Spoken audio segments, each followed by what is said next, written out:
Hola, ¿qué tal? Buenas noches. Yo soy Mariana Hernández Carrillo y te doy la bienvenida a Punto y Contrapunto.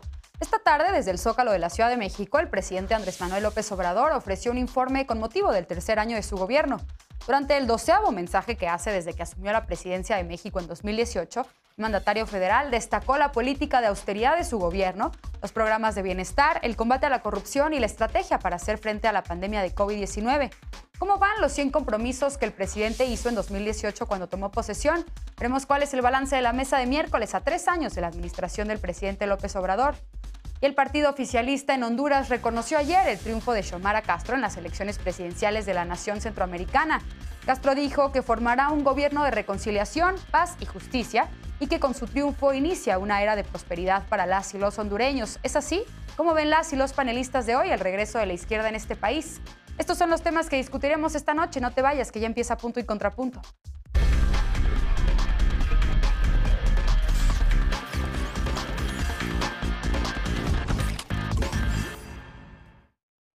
Desde que inició su gobierno, cada 3 meses el presidente López Obrador rinde un informe de gobierno. Con el de este miércoles llegó al número 12. Este ejercicio de rendición de cuentas ha sido útil. Veamos en contexto. El 1 de diciembre de 2018, hace 3 años, Andrés Manuel López Obrador asumió la presidencia de México. Con este motivo, el mandatario federal ofreció un informe en el Zócalo capitalino. Fue el 12º ofrecido durante su gestión. Además de los 3 presentados por ley el 1 de septiembre de 2019, 2020 y 2021, ha dado otros 9 mensajes. Desde que inició su administración, ha rendido uno cada marzo, otro cada primer día de julio con motivo de su triunfo electoral y otro más el 1 de diciembre, el inicio de su administración. Para este miércoles, el mandatario convocó a la ciudadanía a asistir a lo que llamó una fiesta cívica y combativa.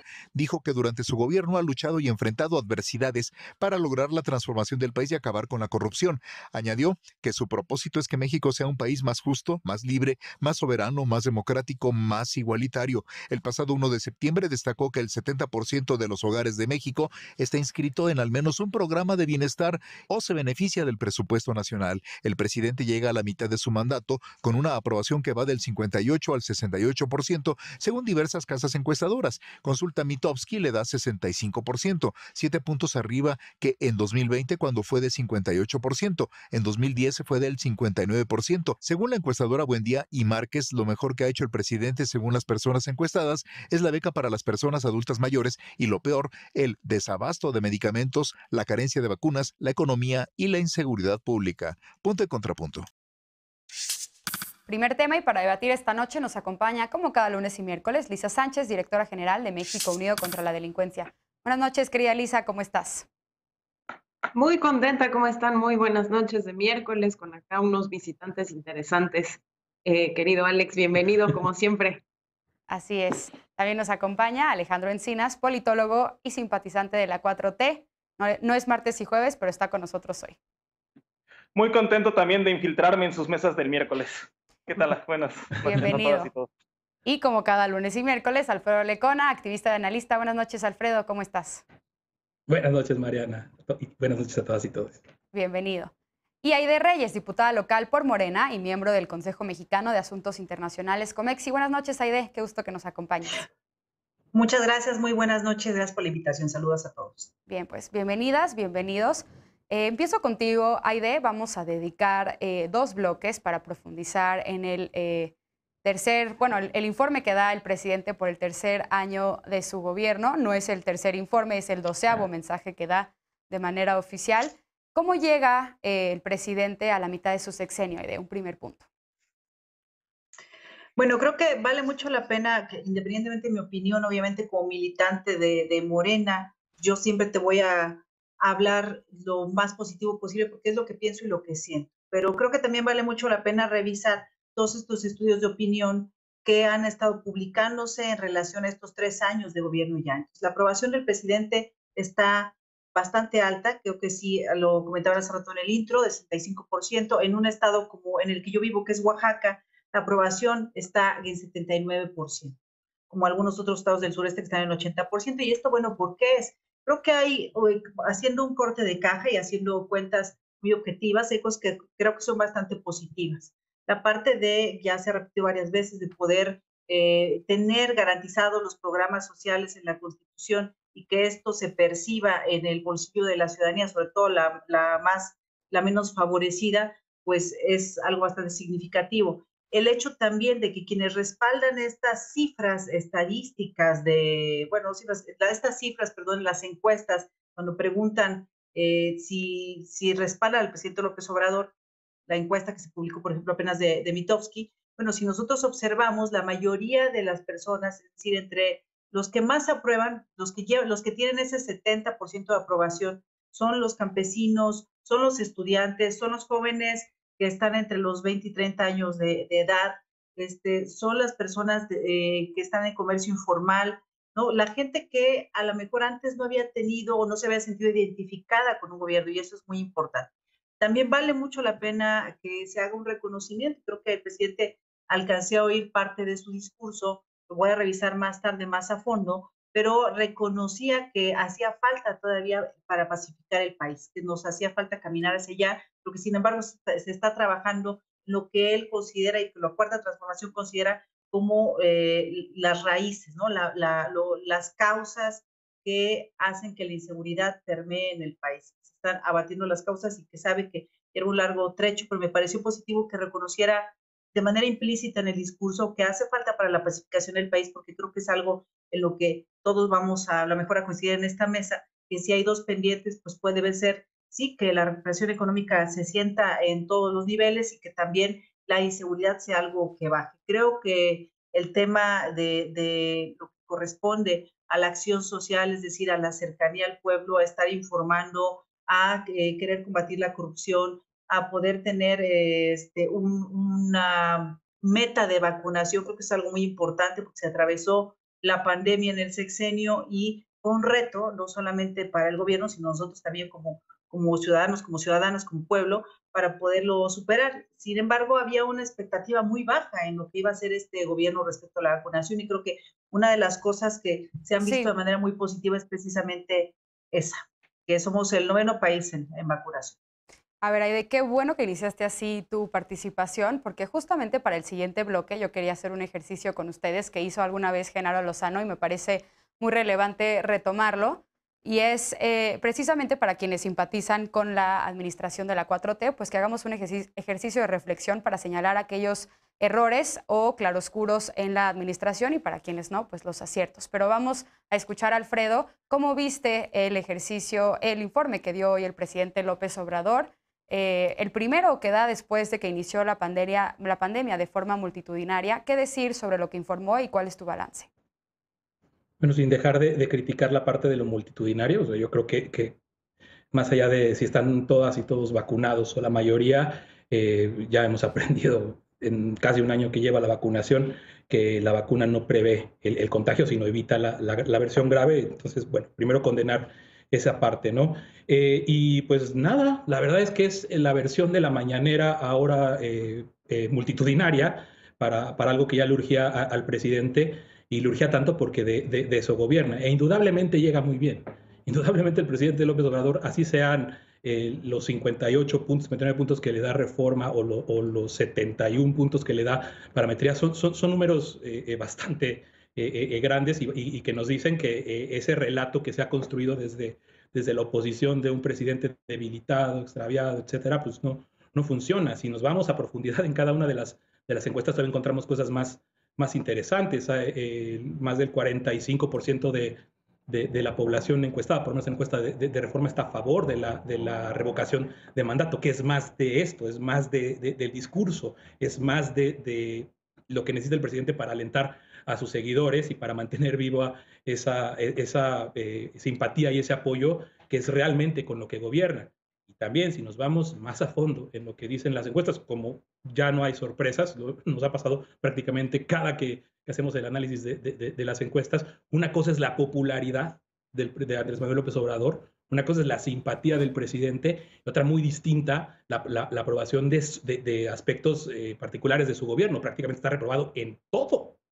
La mayoría de la gente reprueba desde lo que más preocupa, que es la seguridad, hasta la propia estrategia de salud. Entonces, yo creo bien importante distinguir ambas cosas, porque estamos en una realidad en el que entender por qué un una sociedad puede reprobar a su gobierno, pero mantener la simpatía hacia su presidente, hay que desentrañarlo. Yo ayer le escuchaba a Marwan Soto Antaki una reflexión bastante interesante, amén del libro que acaba de publicar, que lo que decía es, no cambió la realidad. El presidente López Obrador no logró cambiar la realidad, cambió la percepción de la realidad, porque el discurso político tiene más valor que nunca para los que están a favor del presidente y para los que están en contra. La agenda la define el presidente de la República. Esto que vemos hoy, que es un resumen de un ejercicio que hace todos los días, de decir en sus términos sus logros, sin datos, con mentiras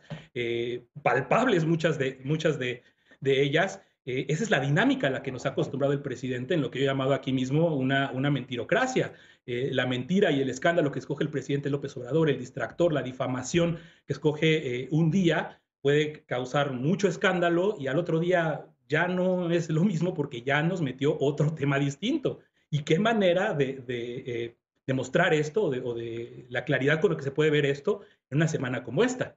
Que empezó precisamente con ese ataque al Centro de Investigación y Docencia Económicas. Tiene un movimiento estudiantil, hay que decirlo, está llegando a su tercer año con un movimiento estudiantil en la puerta, y lo que le hizo a Carmen Aristegui, o lo que dijo de Carmen Aristegui de la revista Proceso. El presidente no acepta una forma de pensar distinta a la suya y nos lo ha demostrado hasta el cansancio.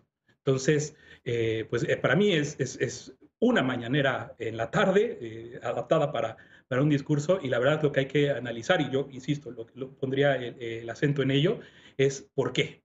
¿Por qué tenemos un país que tiene una buena aprobación hacia su presidente, pero tiene reprobado prácticamente a todo el gobierno? A ver, Alejandro, contrapunto, ¿qué dirías a lo que pone sobre la mesa Alfredo, de que evidentemente pues no es lo mismo la simpatía y popularidad que pueda tener el presidente López Obrador a la aprobación que tiene sobre los distintos ámbitos de la gestión de su gobierno, como es la seguridad, la economía, etcétera? ¿Y qué decir del evento de esta tarde en cuanto a la forma también, convocar a tantas personas y el uso de cubrebocas que dijo que iba a ser opcional? Sí, yo me quería ir por la primera parte de tu pregunta, Mariana.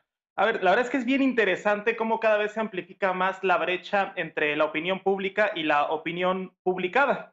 Vemos que hay en la opinión pública, por ejercicios demoscópicos, 7 de cada 10 mexicanos aprueban la gestión del presidente López Obrador, pero si nosotros nos guiáramos por las voces que tienen acceso preferente a medios de comunicación, a radio, a mesas de discusión, la verdad es que aquí Foro TV es de los espacios más equitativos, punto y contrapunto, pero en la gran generalidad, pues yo diría que esta estadística se invierte y sería 7 de cada 10 rechazan, y eso por decirlo en unos números bastante conservadores. Y a mí yo creo que estas cifras son o dan pie para un debate fascinante y que requiere de un análisis serio y profundo. O sea, ¿cómo es posible que en la mayor crisis económica del país, en la mayor crisis sanitaria en México y en el mundo, el presidente López Obrador tenga uno de los índices de aprobación más elevados, no solamente en la historia de México, sino comparativamente a nivel internacional entre mandatarios de otros países?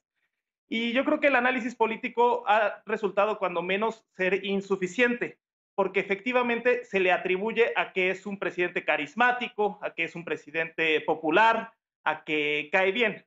Y en el peor de los casos, en los más despectivos, se le atribuye a que el pueblo es manipulable, a que el pueblo es ignorante. Y yo lanzaría la pregunta contraria, quizás habría que ser autocrítico o revisar la forma en que estamos viendo y midiendo los indicadores y la selección de estos indicadores. Si realmente nuestros marcos conceptuales, si los anteojos analíticos que son preponderantes en el análisis político, pues están siendo los correctos y son suficientes. Porque realmente pensar que la gente, porque es carismática una persona, va a validar en 70%, pues me parece una respuesta insuficiente. Yo diría 3 temas, por ejemplo, que no suelen medirse en estas evaluaciones de expertos. El tema de la política social, la idea de transferencias directas sin intermediarios con amplia territorialización, temas soterrados como la política laboral que benefician directamente al bolsillo y las condiciones laborales de las y los trabajadores, Tan solo hoy se anunciaba un incremento del salario mínimo del 22%, se recupera con los 4 incrementos consecutivos más del 65% del poder adquisitivo. Sí. 3 millones de trabajadores han pasado del outsourcing a sus empresas a las empresas para las que verdaderamente trabajan, y así podríamos ir poco a poco pues tratando de ampliar variables para entender realmente a qué se debe este amplio respaldo popular. Lisa, ¿cómo lo ves tú? Ya lo decíamos en la nota de introducción, ya son 12 informes que da el presidente López Obrador como un posible ejercicio de rendición de cuentas. ¿Cómo lo ves? Y desde luego, ¿qué destacas de lo que dijo esta tarde? A ver, yo creo que la cercanía del presidente López Obrador, pues es algo que él ha conquistado y ha trabajado de hace muchísimos años, y eso no necesariamente significa que sea un ejercicio de rendición de cuentas. Creo que es un ejercicio antes que todo de cercanía y de simpatía, y no necesariamente de rendición de cuentas, y voy a decir por qué. Porque en estos ejercicios, como tradicionalmente puede hacer cualquier funcionario, pues se pueden escoger los mejores números, se pueden obviar los peores números, y además, pues cualquier número te puede dar el resultado que tú quieras dependiendo pues de cuál sea el comparativo que escojas, o cuál sea el periodo de medición que escojas, o el tipo de medición que escojas. Entonces, a mí no me parece necesariamente que más eventos de este tipo sea mejor rendición de cuentas y mejor transparencia, justo cuando en sus acciones cotidianas de gobierno, pues lo que hace es publicar cosas como el famoso acuerdo de hace unos días, en donde lo que te dice es para salvaguardar el interés de mi propio gobierno, que no necesariamente del Estado mexicano, y que salgan todos los proyectos en un tiempo récord, cuando ya sé que además me tardé bastante en iniciarlos y no necesariamente todos van a salir a tiempo, pues vamos a obviar esas responsabilidades administrativas, esas responsabilidades, esas obligaciones en 18 dependencias, incluidas las Fuerzas Armadas, ¿no? Para que no haya necesidad de rendir cuentas, de transparentar la información, y esto se pueda clasificar como algo de interés público y seguridad nacional. Pero saliéndome un poco de esa pregunta, Mariana, y saliéndonos un poco del tema de las aprobaciones presidenciales, donde podríamos pasar también horas discutiendo, porque efectivamente, si bien el presidente llega con una exitosísima salud a este ejercicio, ¿no? Creo que sí es bien importante que veamos que el presidente tiene dos valles muy grandes, muy relacionados con la pandemia, en marzo del 2020 y en junio del 2020, ¿no? En donde el promedio, digamos, la ponderación de todas las encuestas, y está en el modelo de Pulse of Polls de Oráculos, pues lo bajaron hasta el 59% de aprobación y subieron hasta el 36% de la desaprobación, pues demostrándonos que de todas maneras, con todo y esto que mencionaba Alejandro, en lo que además estoy de acuerdo, ¿no? Tiene ciertas modificaciones coyunturales que también pueden ser muy fácilmente movibles con algo que afecta tan directamente a la población como puede ser la propia salud y el acceso a vacunación, el acceso a servicios de salud en una crisis global. Pero para poder profundizar un poquito el debate en esto y luego meternos quizás a políticas como más específicas, yo quisiera tomar la provocación de Alejandro, ¿no? Y ver también o lanzar esta reflexión de cómo llega no solo el presidente, sino su gabinete, su partido y lo que se considera la izquierda a este tercer año de gobierno. ¿Cuál es su responsabilidad? ¿Con qué salud llegamos a eso?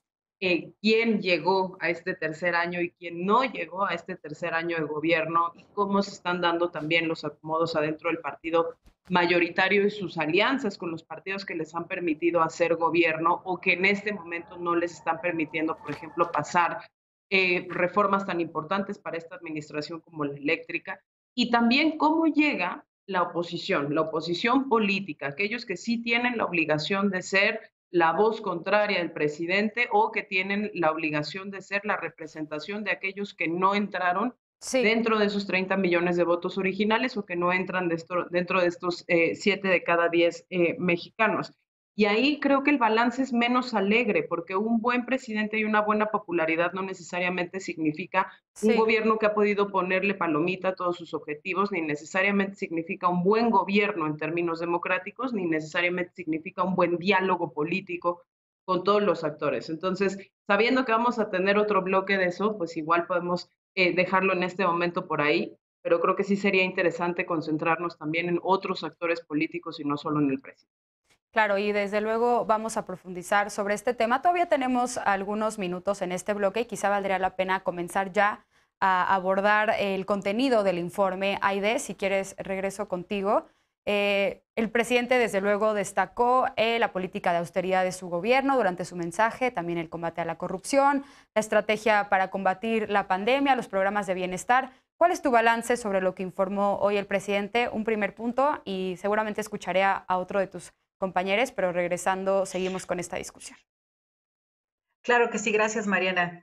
Sí, bien, bueno, son las cosas que destacó. También habló que ya para el próximo año, para el 2022, vamos a tener la vacuna patria. Me parece importante también destacar eso porque pues habla de que realmente México se concentró también en la pandemia a pesar del momento en que nos tomó y de toda la crítica que se soltó. Algunas críticas creo que habría que reflexionar, ser escuchadas, y otras a lo mejor sí eran de mala fe. Sin embargo, ahora con todo lo que él dijo, creo que también vale la pena, Mariana, tomando un poco la palabra de lo que decía Lisa, más allá de tomar la parte de lo que dijo el presidente, a mí también me gustaría comentar lo que dicen otros actores que no necesariamente son ni del gabinete y que además pueden haber destacado por ser actores que constantemente están observando y realizando o reflexiones o críticas o análisis sobre lo que hace el gobierno y que no necesariamente son a favor. Mire, el INCO, por ejemplo, en el marco precisamente de estos 3 años, señala que el poder adquisitivo se ha recuperado en 7% a partir de 2018. Esto, pues bueno, con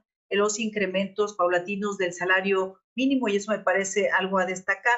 Ahora también Coparmex hablaba de que si algo destacaría de estos 3 años, pues es de que se ha tenido una estabilidad financiera y otra vez, nuevamente, esto vinculado a la recuperación del salario y por supuesto también la entrada en vigor del Tratado de México y Estados Unidos y Canadá, que creo que también es algo que hay que destacar de lo que ha pasado en estos últimos meses y que ha ayudado mucho a que México siga estable económicamente. Hablando que no ha habido deuda, esta parte también es muy importante y eso mantiene también la certeza económica, al igual que el repunte que se empezó a hacer para el turismo, privilegiando el mercado interno y además consensando con los actores y más bien con el sector, con las empresas del sector para poder realizar una estrategia conjunta. A ver, Alejandro, ¿qué reaccionas a lo que dice Aide? Tenemos tiempo todavía. Bueno, efectivamente, yo creo que el informe no dice nada que no se haya dicho, ¿no? Sino que más bien te da una visión panorámica e integral, si acaso, pues lo que acaba de suceder hoy, que es el incremento para 2022 del salario mínimo en 22%, pero digamos que sí da esta visión en conjunto de los principales logros del gobierno del presidente López Obrador. Y me parece también que hay que agregar que la gente en sus valoraciones pues está consciente de que la cosa está bastante difícil, que se recibió una herencia muy complicada y que ahora es responsabilidad del gobierno atenderla y resolverla en temas como de inseguridad, en el manejo de las finanzas públicas, de crecimiento económico. Está consciente de esas dificultades, un Estado pues desmantelado, prácticamente volcado a hacer negocios, a favorecer, negocios corrompidos a favor de amigos y de grupos empresariales consentidos. Y bueno, desde luego que estos primeros 3 años, esta primera mitad, pues todavía deja mucho a deber en cuanto a resultados, porque en principal habría que contrarrestar todo ese rezago que venía arrastrándose, sentar las bases institucionales para el cambio y en definitiva, pues aunque creo que ha habido logros importantes, nadie puede estar todavía satisfecho, si bien ya están sentadas ciertas bases para el cambio, todavía hay mucho camino que avanzar y la verdad es que pues se tiene que medir en resultados palpables que ya se han logrado, pero que tendrán que ir, intensificándose en los próximos años en este segundo tiempo, ¿no? Ahora estamos precisamente en 3 años cumplidos para este gobierno. Bien, pues a ver, se terminó el tiempo de este bloque, déjenme hacer una pausa, pero vamos a regresar para abordar el informe que rindió hoy el presidente López Obrador, porque este miércoles se cumplen 3 años de la toma de posesión del mandatario federal, quien puntualmente ofreció hoy un informe ante miles de personas en el Zócalo capitalino. ¿Qué balance hacen las y los panelistas de este 1 de diciembre? Regresamos con esto a Punto y Contrapunto, no te vayas.